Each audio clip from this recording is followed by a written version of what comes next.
tâche. Et là, je me disais, putain, option A, c'est mon frère. Je m'en bats les couilles. Option B, c'est ma mère. Je suis mort. Dans cette pièce, il y avait une sorte de placard aménagé dans lequel il y avait la chaudière. Et qu'est-ce que je faisais quand ma mère descendait? Je me cachais derrière la chaudière comme une bonne merde. Mais j'étais très con parce que vu que j'étais pas dans ma chambre, je pouvais être qu'à un seul endroit. Lucas, je sais que t'es là. Non, je sais que t'es là. Y'a personne. Tu es privé de PC pendant 7 jours. Non!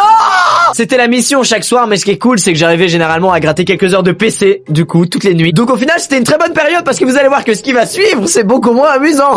Quelques années plus tard, ma mère a accepté de mettre un PC dans ma chambre. Le fait est que ma mère avait aussi mis un mot de passe sur l'ordi que je ne connaissais pas. Donc quand je voulais faire de l'ordi, il fallait que je lui demande. Et comme ma mère adorait le chantage, elle me disait oui, tu as fait tes devoirs, tu as rangé ta chambre, tu m'as fait un virement de 500 € sur mon compte. Mais maman, j'ai pas d'argent, j'ai que 15 ans. Alors Lucas. Une fois que j'avais fait toutes ces tâches, j'avais enfin le droit d'aller sur l'ordinateur. Ma mère venait, elle tapait le mot de passe. J'ai trouvé une technique car j'étais un hacker d'exception. J'étais allé chez un pote et j'avais gravé sur un CD un truc qui permettait de trouver le mot de passe de ton ordi. Un jour, je mets le CD dans mon PC comme ça, je lance le logiciel de hacking, j'attends qu'il fasse effet et il me donne le mot de passe de mon PC. Guitare. Ce qui n'est pas un mot de passe très sécurisé.